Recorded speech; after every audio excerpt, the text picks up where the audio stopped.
wa ahla makanan, yang nggak bisa menjadi donatur, nggak bisa kirim makanan, nggak bisa kasih uang. Ada cara lain di dalam kepedulian, apa? Mempersiapkan tempat di dalam menampung para pecinta Sayyidina Muhammad.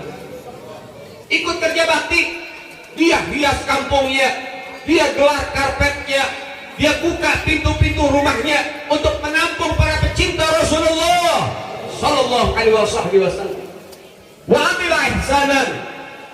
Kalau nggak bisa hadir nggak apa-apa, nggak bisa nyumbang nggak jadi masalah, nggak mau ikut kerja bakti nggak jadi soal. Yang penting minimal wa amila ihsanan, berlaku baik dalam peringatan Maulid Nabi. Udah nggak mau hadir Maulid, minimal jangan celak Maulid, betul? Betul. Udah nggak mau hadir Maulid, minimal jangan ganggu orang yang bikin Maulid, betul? Betul.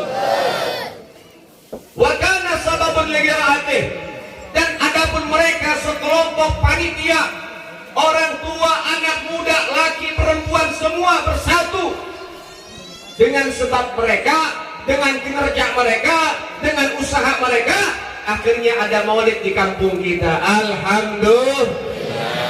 Nah, orang-orang yang semacam ini yang hadir, yang nyumbang, yang ikut kerja bakti, yang berlaku baik, kemudian yang jadi panitia, kita mendapatkan kabar gembira. Ba'athallahu yaumil qiyamah ma'as-siddiqin was-syuhada was-shalihin fi jannatin na'im. Besok lusa akan dikumpulkan oleh Allah orang-orang itu bersama orang-orang soleh, bersama orang-orang yang beruntung, bersama para syuhada fi jannatin na'im, di dalam surga yang penuh kenikmatan dari Allah Subhanahu wa taala. Masya Allah. Ya ayyuhal ikhwan rahimakumullah, tadi saya dikabarin sama panitia Habib, ini ada beberapa orang yang menentang Maulid. Ada orang yang mengatakan bahwasannya peringatan Maulid itu peringatan maksiat. Inna lillahi wa inna ilaihi. Ini kira-kira jawab jangan nih. Jawab jangan. Jawab jangan. Ini kalau saya kasih jawaban kira-kira bakal semangat gak bikin Maulid? Makin semangat gak bikin Maulid? Kira-kira nanti kalau diserang demikian bisa jawab gak nanti? Bisa jawab gak? Nah, ini buat bahan antum semua masyarakat. Diperhatikan baik-baik, didengar baik-baik, diingat. Yang bisa catat, dicatat. Jadi kalau misalnya ada orang yang gak suka Maulid, bilang Maulid bid'ah, Maulid sesat dan lain sebagainya, nih kasih tahu. Ini jawaban-jawabannya. Mereka mengatakan Maulid itu bid'ah. Mereka mengatakan Maulid itu maksiat. Na'udzubillah tsumma na'udzubillah. Baik, jawaban yang pertama. Kalau mereka mengatakan Maulid itu tidak dilakukan oleh Nabi, maka di dalam hadis Nabi mengatakan, dalam hadis diceritakan Rasulullah pernah ditanya, su'ila Nabiyuna Muhammad sallallahu alaihi wasallam an shoma yaumal itsnin. Rasul pernah ditanya, wahai Nabi, kenapa engkau puasa di hari Senin? Saya pengen tanya, coba jawabnya yang kompak. Hari Senin itu ada puasa nggak? Hukumnya sunnah apa makruh? Itu ibadah apa maksiat? Sunnah itu kan sesuatu yang dilakukan Nabi, betul? Betul? Baik. Senin ada puasa, Nabi berpuasa. Ditanya sama sahabat, engkau kenapa puasa di hari Senin? Ada apa wahai Nabi? Qala fihi wulidtu wa fihi unzila aliyya. Di hari Senin aku dilahirkan dan di hari Senin aku mendapatkan wahyu yang Allah turunkan. Nabi memperingati kelahirannya, bersyukur kepada Allah atas kelahirannya dengan cara berpuasa. Saya pernah bicara sama orang-orang begitu yang gak suka Maulid. Saya bawa ini nih hadis. Yang tadinya tentang Maulid, akhirnya apa dia bilang? Ya udah, Maulid boleh, tapi dengan cara puasa. Kok ngatur? Nyumbang kagak, ngatur iya. Inna lillahi wa inna ilaihi. Sebentar. Kalau kita bicara bersyukur, bentuk syukur itu banyak ragamnya. Misal, bapak ibu dapat rezeki, tanahnya laku, kemudian bersyukur dengan sholat duha, boleh nggak? Bersyukur dengan sedekah, boleh nggak? Bersyukur dengan ngaji Quran, boleh nggak? Bersyukur dengan umrah, boleh nggak? Bersyukur dengan haji boleh nggak? Boleh, karena bentuknya ibadah. Nabi mencontohkan bersyukurnya Rasulullah atas kelahirannya dengan cara puasa. Tapi bukan berarti nggak boleh dengan cara yang lain, dengan cara ngaji bareng kayak begini, dengan cara sholawat kepada Nabi, dengan cara bersilaturahmi, dengan cara bersedekah, sah-sah saja. Yang nggak boleh maulid undang biduan. Paham? Paham? Allah mengatakan di dalam firman-Nya dalam Al-Qur'an, "Qul bi fadlillahi wa bi rahmatihi fabidzalika falyafrahu." Katakan wahai Nabi, sampaikan kepada umatmu dengan karunia, dengan rahmat dari Allah, dengan semua itu bergembiralah. Allah yang nyuruh kita bersukacita, bergembira. Sehingga kalimat karunia dan rahmat ini masih kalimat umum, butuh ditafsirkan. Sehingga ditafsirkan oleh para mufassir, fadl wa huwa dinul Islam wal ilm, yang mana karunia yang dimaksud oleh Allah, yang dengan karunia itu kita wajib bergembira, bersukacita, bangga dengan karunia itu, yaitu dengan ilmu agama dan agama Islam. Jadi maknanya kita harus bangga dengan keislaman kita, bangga dengan majelis ilmu. Paham? Maknanya apa? Kalau ada perempuan pakai cadar, ada perempuan pakai jilbab, jangan minder, jangan malu. Kadang-kadang ada orang pakai cadar malu, kadang-kadang dibully. Wah, ninja lewat nih. Betul? Betul? Jangan malu. Yang harusnya malu bukan yang pakai cadar, yang harusnya malu bukan yang pakai jilbab, yang harusnya malu bukan yang pakai syar'i, yang harusnya malu perempuan yang suka pamer aurat di pinggir jalan, saudara. Itu yang harusnya malu, betul? Betul? Bukan perempuan yang nutup aurat. Sehingga bangga dengan keislamannya. Dengan ilmu, bangga dengan ilmunya. Bagaimana? Yang rajin ngaji, suruh ngaji sarek wae, tidur mulu kayak kebo. Betul? Jangan bangga dengan ilmu, itu perintah dari Allah. Tapi bukan itu pembahasan kita saat ini. Wa bi rahmatihi, dan dengan rahmat dari Allah bergembiralah, bersukacitalah. Sehingga para mufassir mentafsirkan rahmat yang dimaksud oleh Allah dengan memakai ayat yang lain, wa ma arsalnaka illa rahmatan lil alamin. Tidaklah aku utus engkau wahai Muhammad melainkan menjadi rahmat yang terbesar bagi seluruh alam semesta. Sehingga wujudnya Nabi melambangkan rahmat ilahi. Sehingga adanya Nabi bukan diturunkan dari langit, bukan dikeluarkan dari perut bumi, tapi adanya Rasulullah dengan dilahirkan oleh ibundanya yang suci, sallallahu alaihi Muhammad. Paham? Sehingga memperingati kelahiran Nabi ini bentuk syukur kita atas rahmat dari Allah Subhanahu wa ta'ala. Jelas gak kira-kira? Jelas gak kira-kira? Tapi ada gak yang gak ada di zaman Nabi yang mengandung syariat, yang mengandung daripada sesuatu yang yang di dalam agama? Ada apa enggak? Baik, kalau misalnya kita bilang, kalau misalnya masalah motor, masalah alat komunikasi, HP gak ada di zaman Nabi, walaupun bid'ah boleh-boleh saja dipakai. Tapi kalau syariat bid'ah gak boleh dipakai. Kalau sesuatu yang berbau agama, berbau syariat tidak boleh dipakai karena bid'ah, gak ada di zaman Nabi. Baik, sekarang saya tanya, di zaman Nabi ada nggak mushaf Al-Quran? Al-Quran di zaman Nabi itu udah jadi kitab gak? Udah dimushafkan gak? Udah dikumpulkan apa belum? Dikumpulkan itu mushaf di zaman Sayyidina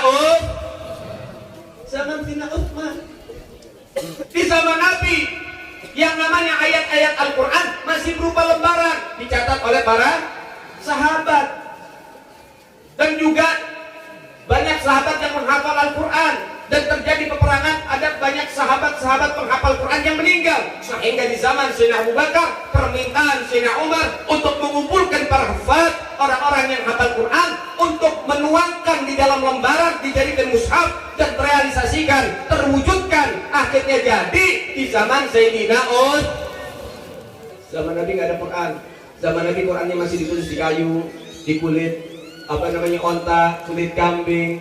Nah, kalau misalnya pengen ngikutin zaman Nabi, jangan pakai mushaf Utsmani, bawa tuh sekarung kulit semua, suruh baca Quran di kulit. Betul nggak? Betul nggak? Oh, itu tapi ada anjuran dari Nabi untuk mengumpulkan, ada arahan dari Nabi. Baik, ngeles aja.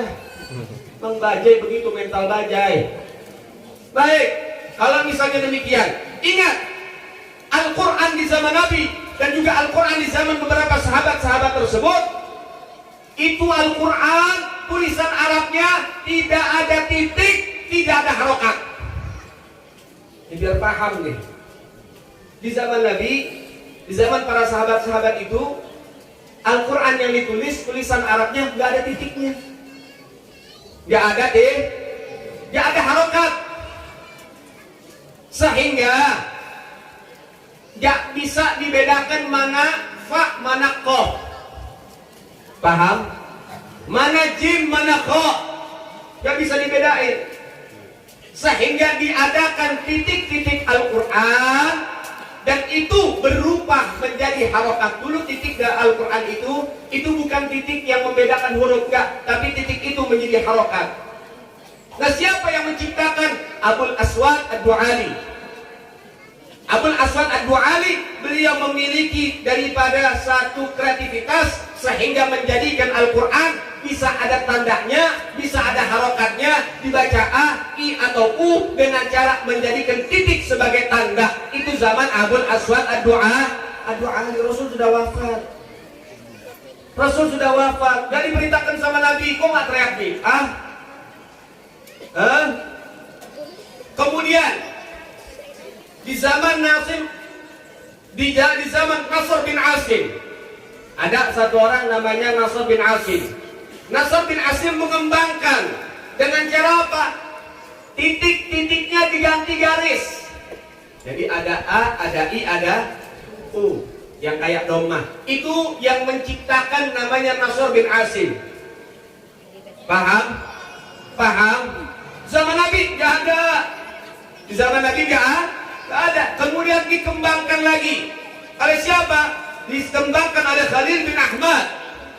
Khalil bin Ahmad ini akhirnya menjadikan titik tersebut menjadi pembeda huruf. Yang kha, yang jim jadi beda, ada titiknya. Kemudian dijadikan itu harakat. Dia juga yang menemukan sukun. Dia juga yang menemukan tasdid. Dia yang menemukan. Zaman Nabi nggak ada. Kalau dia mengatakan apa yang ada di zaman Nabi dipakai, yang nggak ada di zaman Nabi jangan dipakai. Coba suruh baca Quran tanpa titik, tanpa harokat, bisa apa kagak? Betul? Bicara tentang masalah memperingati hari kelahiran. Ini kita memperingati hari kelahiran Nabi dibilang maksiat, dibilang bid'ah, dibilang sesat, dan lain sebagainya. Loh, coba lihat anaknya lahir kok kenapa dia gembira? Ulang tahun anak dibuat sama dia. Oh, saya nggak ulang tahun anak, saya nggak buat, itu bid'ah. Baik, lihat di Saudi. Di Saudi tiap tahun memperingati daripada hari kelahiran Saudi. Betul? Hari kelahiran Saudi, hari kemerdekaannya diperingatin tiap tahun, nggak ada yang teriak bid'ah. Betul? Apa hari kelahiran negara, hari kemerdekaan negara itu jauh lebih mulia daripada hari kelahiran Nabi? Tidak, hari kelahiran Nabi hari yang paling mulia, betul? Oh, kalau misalnya hari kemerdekaan negaranya boleh, tapi kalau kelahiran Nabi nggak boleh, waduh, ini orang kebanyakan ngegaduin micin sehari 3 kilo jadi bodoh. Na'udzubillahi min. Baik, kalau dia bilang maulid itu bid'ah, maulid itu maksiat isinya, ayo kita cek and recheck, kita cross check, apakah maulid ini maksiat atau tidak? Setuju apa enggak? Setuju apa enggak? Baik, kita lihat. Maulid itu bungkus. Paham? Maulid itu bungkus. Tapi isi acara, nah itu isinya maulid. Paham? Ilustrasinya, gambarannya, contohnya begini. Ibu belanja ke warung, beli sampo, beli odol, beli sabun, beli terigu, beli telur, beli beras. Dikasih kantong plastik gak? Dikasih gak? Pulang ke rumah yang diambil belanjaannya apa kantongnya aja? Kantongnya bisa dibuang, bisa disim. Itu cuman sebagai alat saja, betul nggak? Itu cuman bungkus doang. Yang penting kan isi dalamnya. Yang penting kan belanjaannya. Begitu juga maulid. Maulid cuman sekedar namanya saja. Yang penting adalah daripada susunan acaranya. Dalam acara maulid, satu, kita diajak berzikir. Kira-kira saya tanya nih, zikir yang diajarkan, zikir yang menjadi pembuka. Tadi baca ratib, betul Habib? Ratib zikir bukan? Zikir bukan? Sekarang yang saya tanya, zikir itu maksiat apa ibadah? Maksiat apa ibadah? Zikirnya ada, ibadah. Setuju? Baik, yang kedua, kemudian ada qori, baca Quran. Nah, baca Quran itu ibadah apa maksiat? Ibadah apa maksiat? Yang ketiga, undang mubarak, memberikan pencerahan, memberikan ilmu, kita taklim bareng, ngaji bareng, mencari ilmu itu ibadah apa maksiat? Ibadah apa maksiat? Silaturahmi, ibadah apa maksiat? Ibadah apa maksiat? Makan berjamaah, ibadah apa maksiat? Mana maksiatnya? Ini tahu nih bahasa Sunda apa bahasa Jawa nih? Sunda. Ya wis lah, sakarepmu. Ya. Semuanya ibadah. Kok bisa dibilang maulid maksiat? Waduh. Otaknya seperempat sendok teh. Udah dikit gak kepake lagi. Cuman variasi di tempurung kepalanya, saudara. Nah, udzubillahi min. Masya Allah. Paham gak kira-kira? Zikir ada perintah gak dalam Quran? Ala bidzikrillahi tatma'innul qulub. Ketahuilah dengan berzikir kepada Allah dapat menenangkan hati. Hadisnya ada nggak? Ada. Ghanimah majalisul zikir al jannah. Bayaran bagi orang-orang yang gemar berzikir adalah surga dari Allah, kata Nabi. Kemudian silaturahmi, ibadah apa maksiat? Ibadah apa maksiat? Nabi nyuruh kita silaturahmi. Nabi sampai mencontohkan, bahkan Nabi silaturahmi bukan hanya kepada sahabat, bukan hanya kepada tetangga. Nabi silaturahmi kepada musuhnya. Nabi silaturahmi. Nabi tiap hari diludahin. Satu hari orang yang ludahin absen, gak masuk. Nabi cari di mana itu orang, lagi sakit. Wahai Nabi, diparanin sama Nabi, bentuk silaturahmi, berkunjung, bawa makanan. Masya Allah, begitu luhur akhlaknya Rasulullah Sallallahu Alaihi Wasallam. Betul? Kemudian yang ketiga, cari ilmu, belajar, mencari ilmu. Ada dalilnya enggak? Ada hadisnya enggak? Ada ayatnya enggak? Yarfa'illahu alladhina amanu minkum walladhina utul ilma darajat. Dan kami mengangkat, Allah nih yang berfirman, dan kami mengangkat orang-orang yang beriman di antara kalian dan orang-orang yang mencari ilmu darajat, dengan beberapa derajat. Allah mengangkat orang yang beriman, bukan hanya beriman. Ada syarat yang kedua, yang mencari ilmu dengan beberapa derajat. Berarti ibadah.